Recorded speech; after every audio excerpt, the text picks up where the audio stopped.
Hey there, tourists, and welcome inside Old House. We're your guides, Sky and Sandy, and before we dive into the first episode, we just want to give you a quick heads up. This podcast will not be spoiler-free.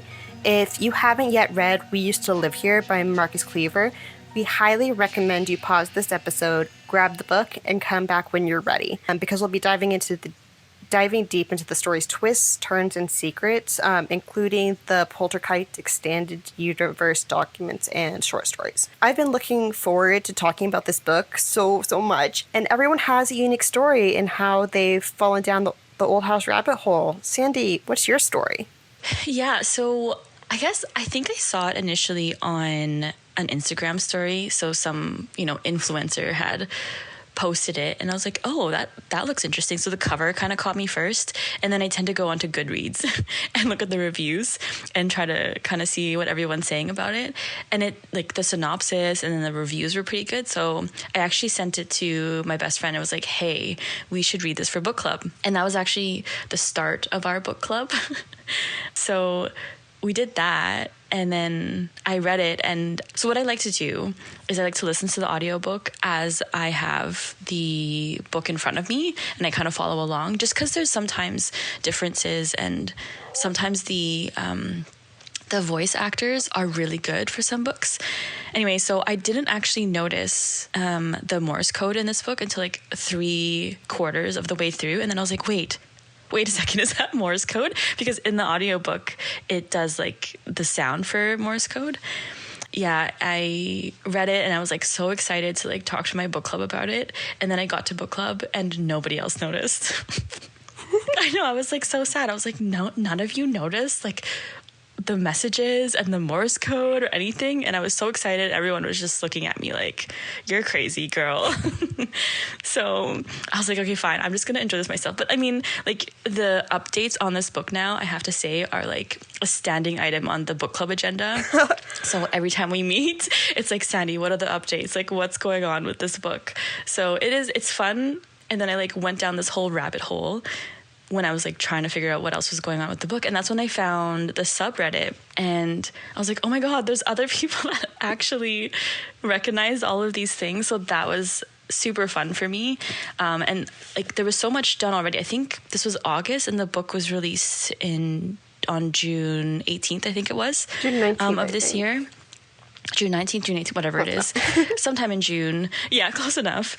So sometime in June. And yeah, by August, there was this sub. And like, I kind of just like skimming through it and noticed already about the websites and the emails. And I was like, whoa, I haven't even got there yet. So that was super cool that you guys had done that. And I think, Sky, I'm not sure how long you had been involved with that subreddit already. Oh, gosh. But late July or early August. I hopped on the bandwagon pretty fast. Yeah.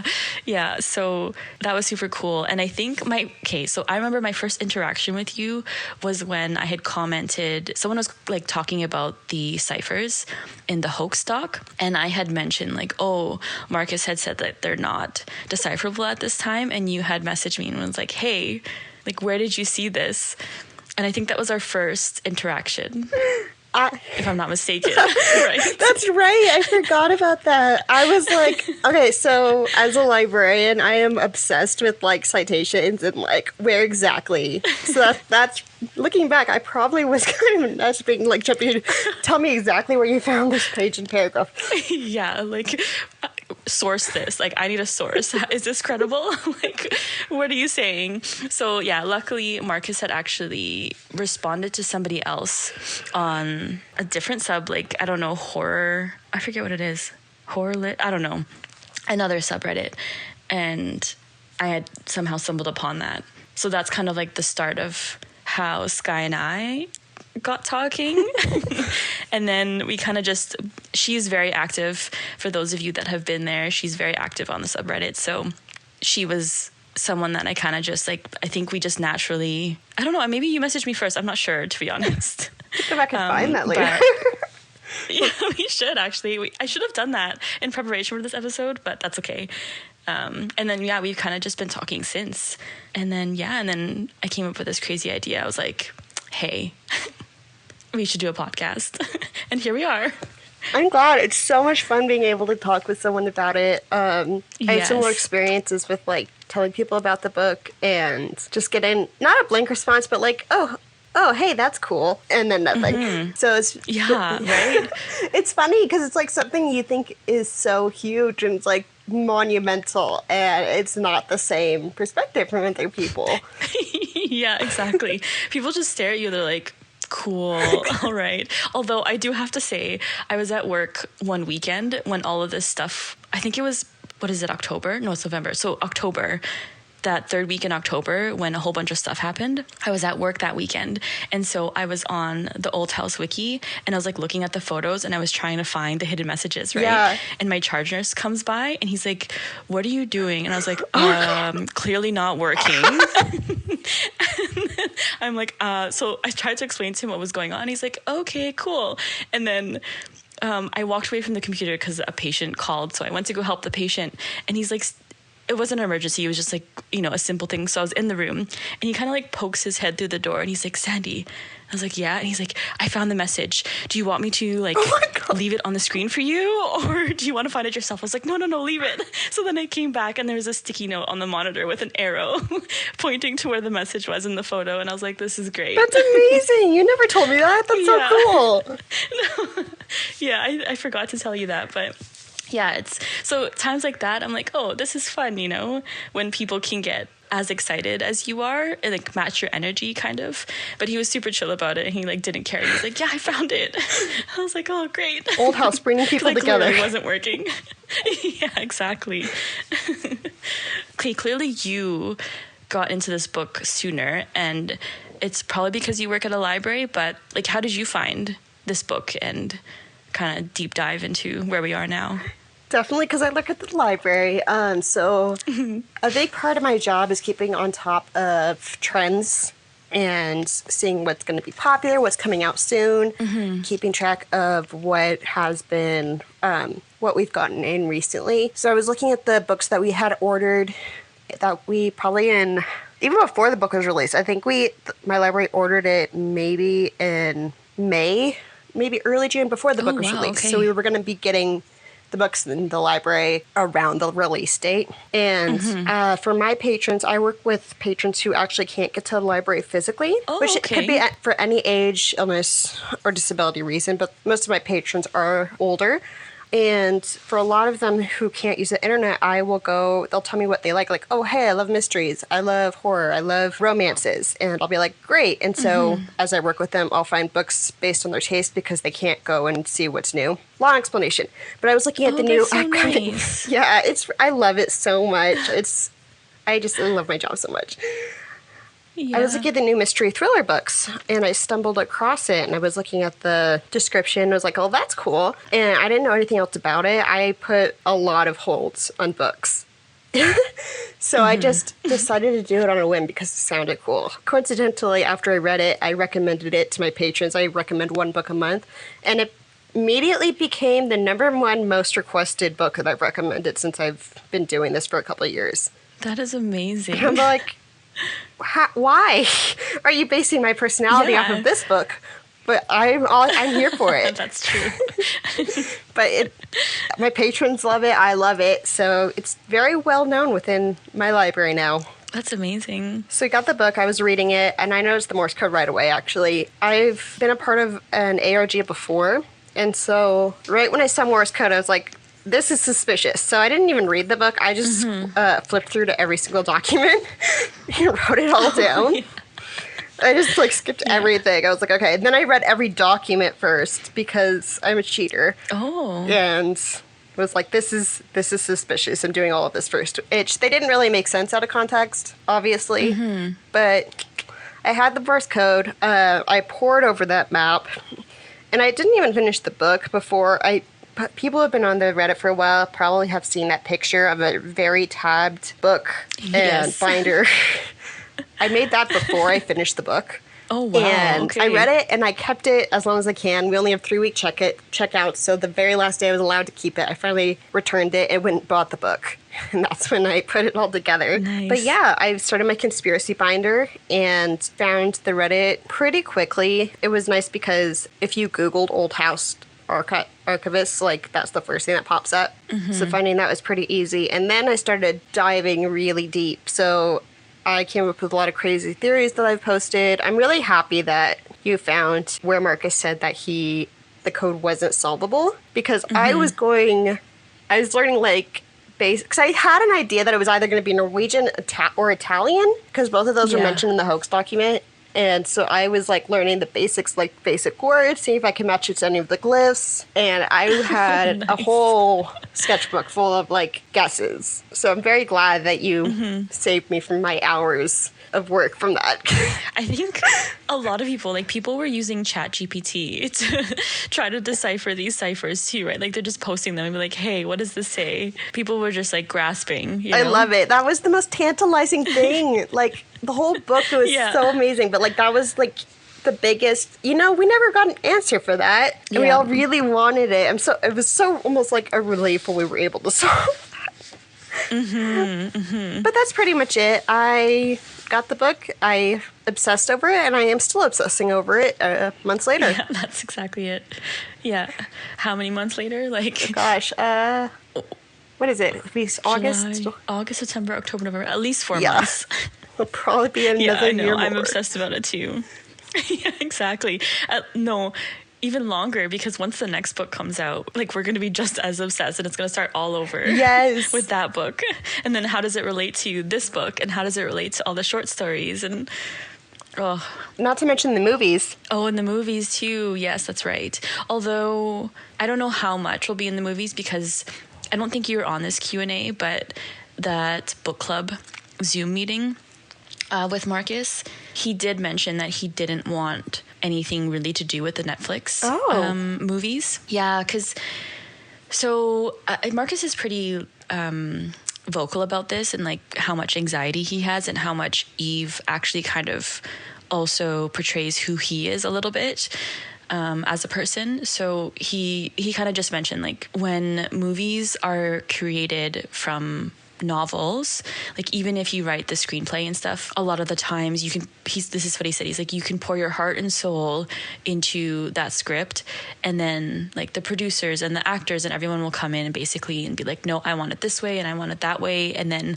the final product isn't something that you love, but then your name's attached to it. So he's like, no, it's just too much anxiety for me. So he's like, they can acknowledge that the movie is based off of my book, but he's like, that's the most that I want to be involved with it. That's fair. I can see how that would be frustrating. Yeah, I can see that. Like you have all this control over this world that you created, and then that control gets taken away, especially when there's like the ARG attached to it. People would be looking into it, and if something has changed, we all know we would obsess over any change.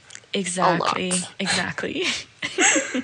Yeah, so I think he's probably making the right decision, and just to have those movies be independent of the ARG. I think that's a good idea. Taking out the movies, we have plenty to work on here. Yeah, exactly. Anyway, so that's our stories, and how, and then Sandy, as Sandy pointed out, we met by me accosting her for information. And we've been sending each other wild theories since then. And now we're here. Yeah. If you guys want to let us know how you guys got into the book, or the ARG, and or both, let us know in the comments of Spotify, or if you wanted to start a thread about it on Reddit, we would be more than happy to see it. We're both very active in the Reddit, as you all probably know, and we'll probably comment on that post as well. So yeah, let us know. Yeah, and for those of you new to Spotify, I think it's like a new feature, that comment feature. So we will enable them for the episodes. And I think the way it works is you can comment, but then we receive it and have to like approve the comment. So don't be alarmed if it doesn't show up right away. Sky and I will get to it, and we'll post them as we see them. So.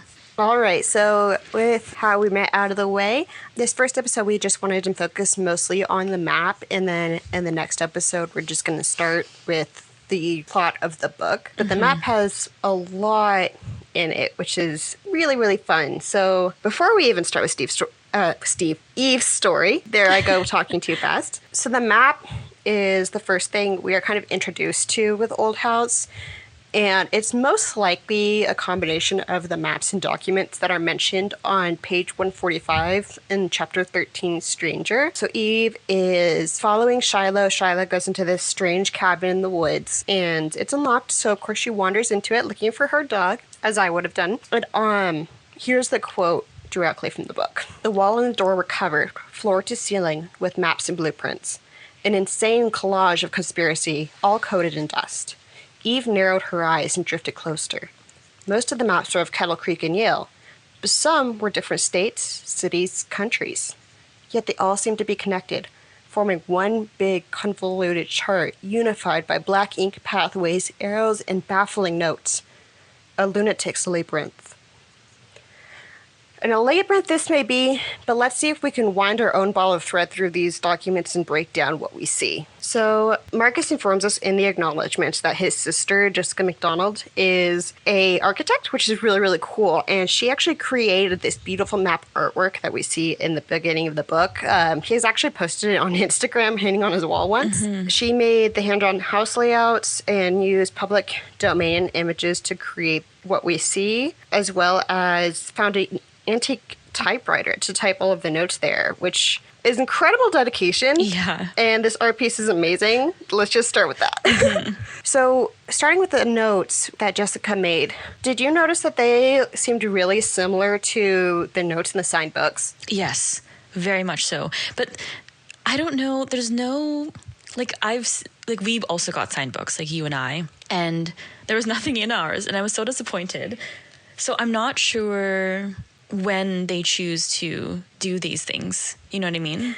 Like, they're also in his Instagram stories, and I don't know. I'm like, I really wanted a note, even though it probably doesn't mean anything. It might just say, like, Red Sun Overworld or something. That's true. But I wanted one. Yeah, it was a little disappointing. It's really awesome to have a signed book. Maybe it was just like the first few, or I'm really suspicious of the ones hidden in the little libraries. Oh, I know. I was hoping that he'll post another one soon. So I'm like, should I just carry a book with me all the time, so I can just swap it out? It's a good idea, just having it on you at all times. They need to make like pocket editions. Yeah. I don't know. I think I bet you it's the same typewriter that's used for those notes. Absolutely, but they seem to be very, more rare than we had anticipated. Though recently he did just drop like 37 signed copies at Powell's, so that would be a lot of notes to create. That's true. You know what? I wonder if we should go back to the Reddit and see, for the people that posted those notes, like where they got the book. I'm super curious. Or if any of you are listening right now and you posted a photo on the subreddit with those notes in the book, if you could just like drop a note in the comments and let us know where you got it. If it was from one of those libraries, or if it's a signed copy, or if it's not. I'm super curious. Yes, please do that. I mean, if we want to go all out, we could print out a map of the places he frequents most and get red string and start pinning where he's placed the book before. We could. Also in the acknowledgements, actually, Marcus writes right below the paragraph about Jessica, I would also like to thank the no longer operational Museum of High Strangeness and Artifacts in Langford, Utah, for allowing us to reference their records in the recreation of the Old House map.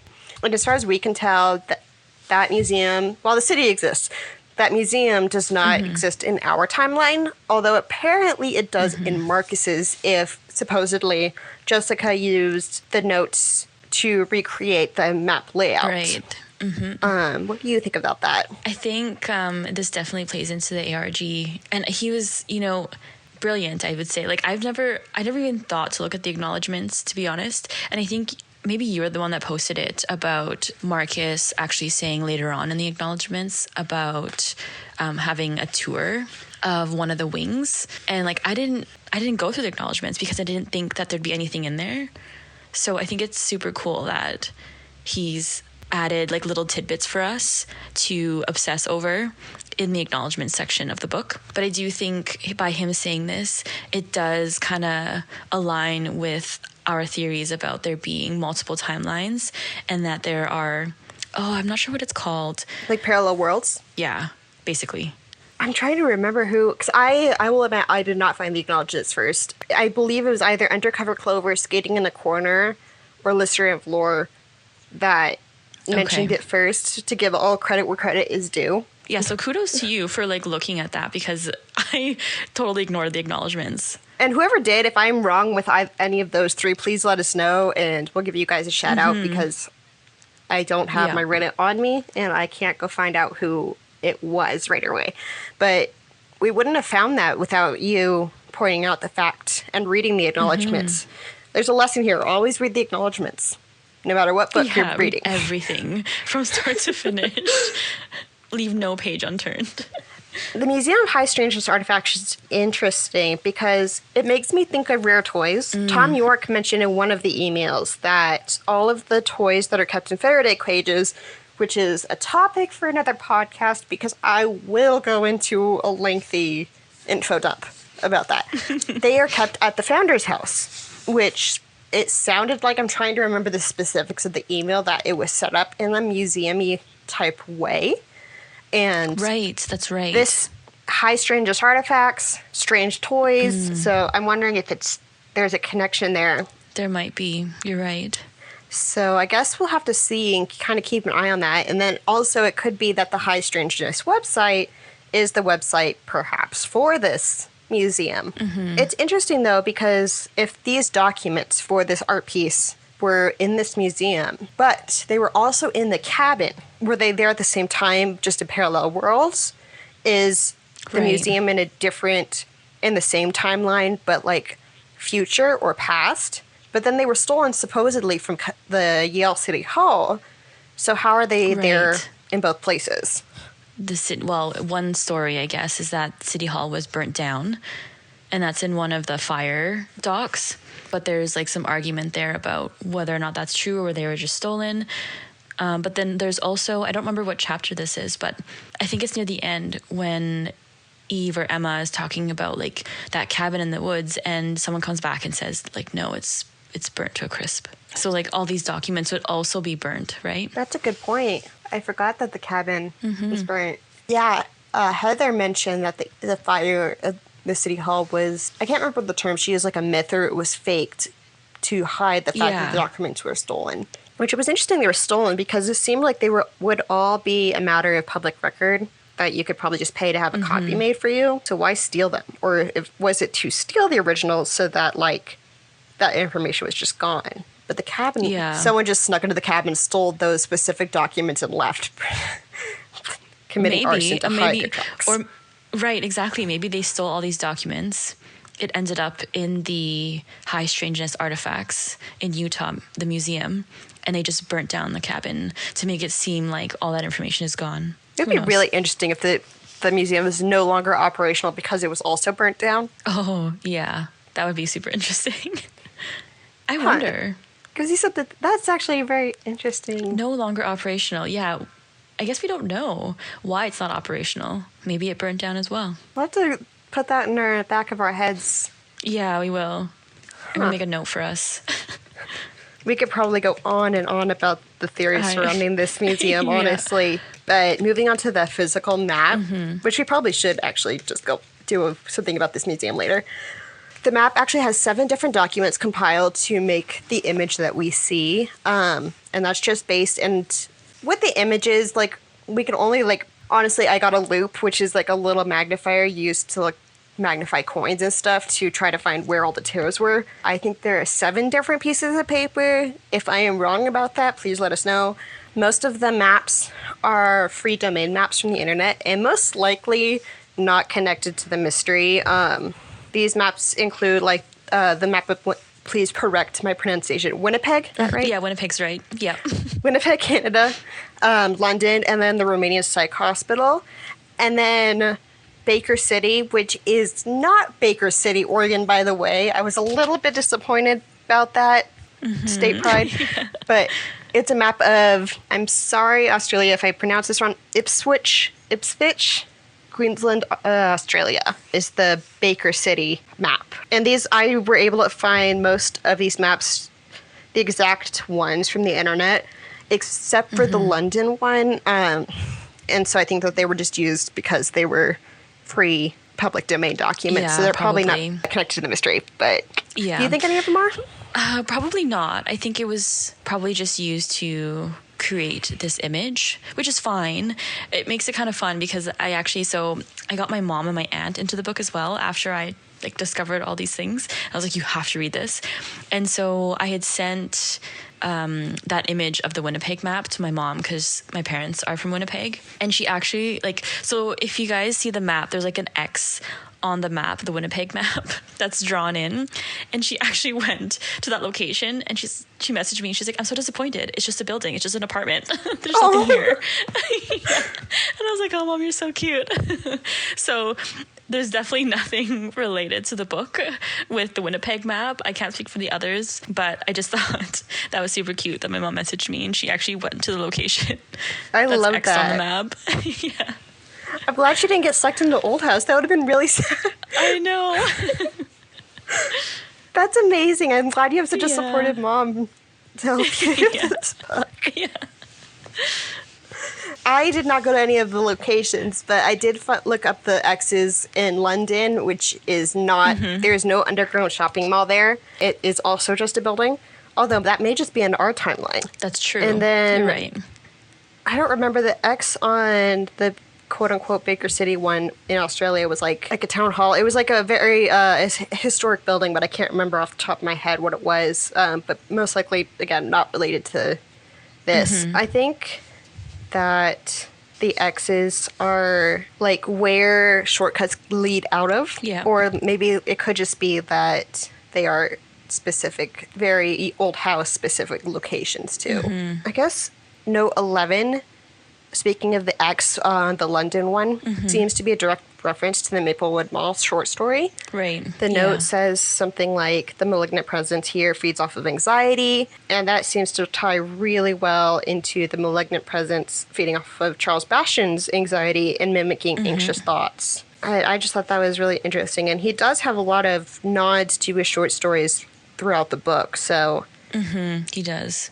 That might be one... And it'd be cool if it was in London, even if the short story wasn't set in London. That would be cool. In note 113, it indicates that someone in a certain place needs to pretend to be a certain person. In this case, in the months from February to July, that someone needs to be named Kilroy Maxwell Wright. They need to pretend to be that person and act accordingly. Coincidentally, I noticed that this is after the time frame we know that Old House has a lot of activity, which is generally between November and February.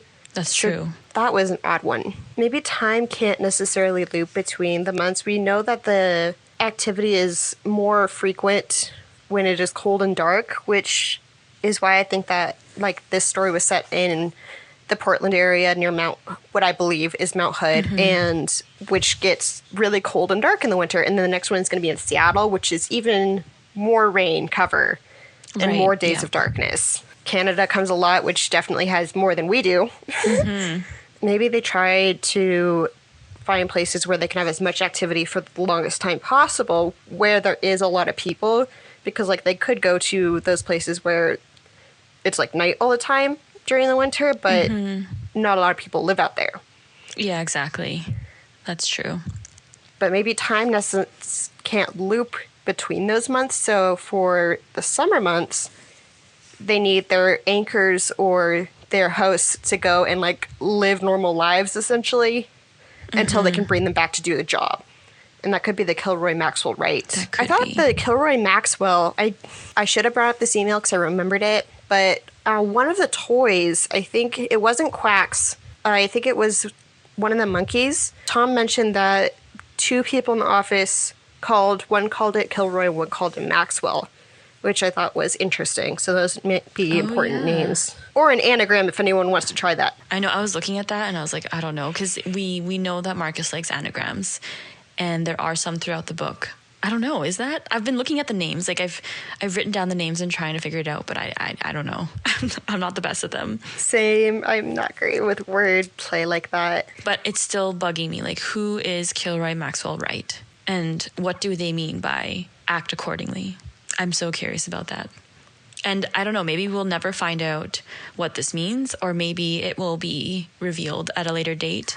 I'm curious of how much Marcus is going to keep close to his chest with this, because he did mention, I don't remember where he mentioned this. I think it was in one of the interviews he's done back when the book was released, that some of the secrets he hid inside the book, he didn't think people were going to find for years. Yeah, that was in the Q&A. He does... Oh, I do remember the years thing from something else. I don't know where he said that. Maybe in a different interview, actually. Maybe one that we read. But in the Q&A, he was like, oh yeah, there's still like anagrams in the book that people have not found yet. And he admitted that he hasn't like really kept up to date with the subreddit. But he was, to be fair, surprised about us finding Give Her the Locket, which I thought was like, that was one of the first things we found. So I was kind of shocked that he was surprised that we found that. Yes. So I'm not sure, like when he said that initially, like, oh, there's still some things in the book that you haven't found. Maybe he was referencing that and didn't realize we had found it already, you know? That's true. I was so proud of that. That finding? I was like, when I was going through and rereading the documents for the upteenth time, and I noticed that those, because I was looking at the numbers, first of all. I was trying, I am still convinced, and this just might be because I love ciphers, that the numbers make a book cipher. And so I was trying to put the numbers in different orders, and I noticed that the letters between them, one of them was like V-I-G-E or something, and I was like, oh, that's give. And I was like, wait a minute. Yeah, good catch. And so that's when that came about. Someone else found out that the first letter in all of the usernames made something too. Yeah. So I was a little sad that he hadn't realized that we caught that, but it just shows that we are really on top of things as a Reddit. Yeah. And he's even acknowledged that with our theories and stuff, that sometimes people guess it, and he's like, shit, I need to change that now. What? People are guessing. Yeah. So he's like, not everything. Some things he's even like, oh, that's a great idea. Like maybe I'll put that in my pocket for later. But he has acknowledged that sometimes people guess, and he's like, oh, okay, I need to change it. Like, I'm not sure if it's related to just the book, or because he was active on the NoSleep sub, right? So I'm not sure if he's referencing that as well, especially how The Man in My Basement takes one step closer every week. Like, that was a 14-part short story. So I don't know if maybe people were also commenting at that time, and he was referencing that. Also this, right? This book was a short story. So I'm not sure if it was actually related to this book or if it was related to the short stories as well. That is a good question. It wouldn't shock me that it's so well written. It's fun to be able to find the points, and like everyone's been theorizing so much, but I can see him changing it. I hope he comes out in the future and is like, so these are the people that guessed correctly. Yeah, I would love that. I would love to do like a Q&A with him after this is done. Yes, getting him, Charlie, his brother Charlie, who I'm pretty sure is the moderator on our Reddit that we talk to, and his sister Jessica, doing all of the Kliewer, I keep wanting to mispronounce that name, Kliewer siblings for Q&A. I apologize for mispronouncing that name. I actually did not learn how to pronounce it correctly until recently, so I've always had the mispronunciation in my head. Speaking of the codes and everything, we do get partial answers to the glyph code in the hoax document. Just a few letters, which we all used to try to brute force the codes, which we were not able to do until recently. Right, yes. Moving on from the dotted code, which we will talk about when we talk about the document hoax, where it is much more important.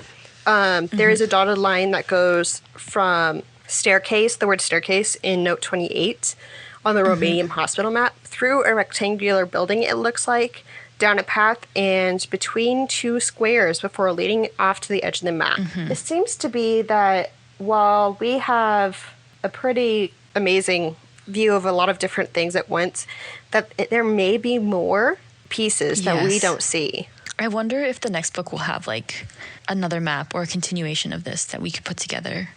Ooh, that would be cool. Potentially, right? Oh, that would be so cool. Where we have to go and like print out pictures of it, cut it out, and like try to rearrange it. Yeah, that would be so cool. Because right now, like, a lot of this doesn't really make sense. Like, we've got arrows pointing to different notes, and we've got dotted lines going to, X's on maps. But you know what? Maybe we were just also looking into it too deep, and it actually doesn't mean anything.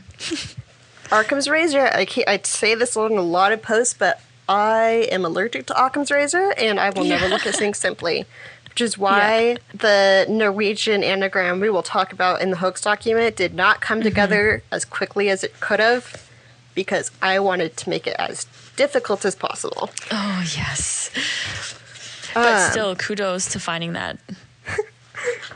That was fun. So Jessica created the old house layout that we see, the house plans, hypothetically using blueprints that were found in the defunct museum. This could be Eve's house, or it could be a different old house. Could be. For the sake of argument, we can pretend it's Eve's house, which makes the most sense in the context of it being Eve's story and talking about Eve's house being part of old house. But it was interesting that Thomas also said he had blueprints somewhere, but those never materialized. I wonder if they were the blueprints on the cabin wall, and that was like a hint that Thomas is the old man with the scar. Maybe. I mean, after that like fighting scene with the hammer, I think it's pretty obvious that we're like, yeah, Thomas has to be the old man with the scar.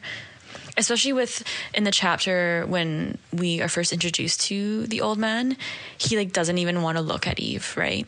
And it's like, is that because he doesn't want to risk getting recognized? That's a good point. Right? Because at that point she recognizes the scar, but she hasn't attacked him with the hammer yet. So is he just trying not to face her directly because he doesn't want her to recognize him? I wonder if paradoxes exist. We know time is funky, but maybe definitely something would have happened if Eve had recognized him as Thomas. Maybe he was trying to prevent something. Oh, wait. Doesn't he say... Maybe I'm misremembering things. But doesn't he say, like, you shouldn't be here yet or something? I think so. Am I remembering that correctly? So there is a chance. We can deep dive into that, like, when we get to that chapter, I guess. But just thought I'd bring it up because I just remembered it. So that's a good point. Huh. I'm going to try not to go down that train of thought. I know. But let's focus. Let's get back to the map. If the map is not Eve's house, I think there are a lot of signs that it isn't. Unfortunately, Eve's house, like we see the ring of ice symbol that's carved a lot of places in the house, supposedly by Thomas's supposed sister, Allison, or Alina, as both names are equally correct in certain timelines. But the ring of ice symbol is over a solarium.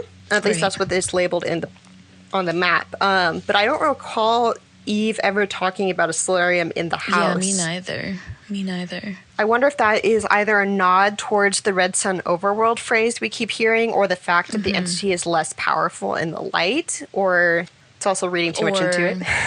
Or this is just another old house, or they just created this map and didn't really consider people trying to figure everything out. And being like, hey, like people reading into it too much, you know? I don't know. A part of me is also kind of like, maybe they meant for us to find solarium. But then because all the maps, the public domain maps, like the Winnipeg one, don't really make any sense. I don't know. It's so hard to say what they're thinking. Yeah. I think that might have been why he pointed out in the acknowledgements that there were public domain maps, and those were, except for the London one, because there were a lot of London maps. All the rest of them were relatively easy to find pretty quickly with some research. But he did specifically mention that Jessica created the layout, hypothetically, with the notes that we know from a museum that doesn't exist. So she created them. So I'm sure that he had points that he wanted to put in. Another thing that I thought was interesting is we know that both Andrew and Eve opened a door in the basement and saw a hospital. Right. Which... in the map, it says that this closet will lead to a psych hospital, a Romanian psych hospital. However, this can't be the same one, because it never indicates that the door in the basement was a closet, which it absolutely could have been. But the layout looks like the first floor of a house and not a basement, because there is a study. Right. And the closet that is circled actually is the one that if it is Eve's house, I'm supposing is the closet that the family puts their coats in, because it seems to be, from what we can see, the closet closest to the front door. Which is funny because it mentions that if the door is opened and closed 3 times, then a staircase would appear, and that door is opened 3 times throughout the book. So I wonder if Eve had just like walked away and walked back, if she would have opened it again to see a staircase. So it was opened when the family put in their coats. It was opened when Charlie, when she came back the first time, opened it and saw the family's coats. And then there was a third time that I don't remember. I think it was Eve that opened it. So it was also opened 3 times in the book, but no staircase materialized. But she didn't walk 10 steps away either. So yeah, there's that. And wait 5 minutes. That's true. So these types of things, too, I find were also kind of like scattered throughout the book, and then also scattered with some of the ciphers. So this one, right? Shut the door 3 times, take 10 steps backwards, wait for 5 minutes. So it's like these little, what do you call, I wouldn't say rituals, but kind of, I guess, that you have to do. Like the go around the boulder and turn around and like stuff like that. It's like a little code to unlock maybe entering like another parallel world. That would make sense. I wonder if that case... Oh, go ahead, sorry. Which we could also get to later on in the book when we get to that chapter, because there's also the guy disappears, right? She's following a guy who seems to do this strange behavior and movements, and then he disappears. It's like, and she mentions like it's like he's vanished. There's no more footprints. That makes a lot of sense. Yeah, was it a gateway? Was it a shortcut, basically? I wonder in that case if the numbers are worlds. Like, because there are 4 numbers on the map. There's 113, 27, 28, and 11. But the only 2 that are connected with an arrow are the shortcut between the closet door and the staircase. And that is 27 directly to 28. Right. So it could be world 27, the closet door leads to the staircase in world 28. That's true. Do you think the old man, who we are just assuming is Thomas, is working his way through these worlds? I could see that. Maybe, because he said you're not supposed to be here yet. Right. Maybe there's something he's trying to do to, like, either escape Old House or, like, maybe even end it. Or... Yeah. Like, maybe these are the directions that you have to take in order to, like you said, escape. I've not watched it, but there's a Marvel show called WandaVision, and there's something about her the Scarlet Witch going to every world and destroying the Darkhold in every parallel world and timeline. I wonder if there's something similar here where they're trying to go to every Old House parallel world and destroying or changing something to try to maybe make something happen. There's a lot with parallel worlds and the shortcuts. We see a lot of shortcuts like the closet door. I think that's the first. Yeah. This is X leads to Y or situation that we see. This is also the first instance we see, which we do. This is a theme that leads throughout the rest of the book too. Closet door and staircase are both underlined. Closet door once and staircase twice. We see a lot of underlined words like that throughout the rest of the book as well. I wonder if that's significant. We should keep track of that actually as we go through it, and we will see. You're right with the notes being very similar to the instructions that we've read with the boulder and then the cross pose. I wonder if they're instructions given by the old gods to their puppets. Like here, even in note 28, it says, "Be careful not to be seen by staff. Difficult to escape after that." So I do feel like maybe the old man is trying to figure out what the right path is, like how to solve this game, how to get through and be able to escape. It is a labyrinth. Maybe he's trying to find his way out, like the documents and everything, or his, I think it's pronounced Aerodyne string, trying to make a trail for himself. Maybe. There's so much in this map, and so much of it probably was just artistic license, but we will go through it like this anyway. Those are all the notes I had about the map. Was there anything else you noticed? I don't think so. I think you've pretty thoroughly gone through it. I think the only other thing that I did was translate the Romanian list. That's by note 113, which, I mean, it's just like a boiler room and a mechanical room and a linen closet. Considering there's a boiler room and a mechanical room, and it says that, this will lead you to the basement of a Romanian psych hospital, I feel like those things would be in a basement. So I feel like that was just there to support the the typed up note about the Romanian psych hospital. I'm not sure if there's anything more to it than that. Boiler room could indicate fire in the future if they are trying to burn down shortcuts. That's true.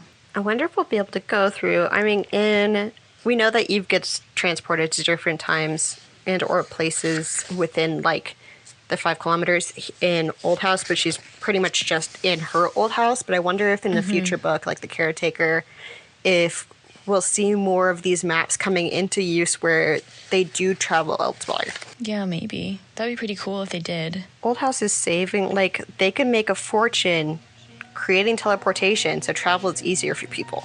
Yeah. So, I think that's it. Thank you so much for listening in on this. I hope you had as much fun as we did. Tune in for our next episode.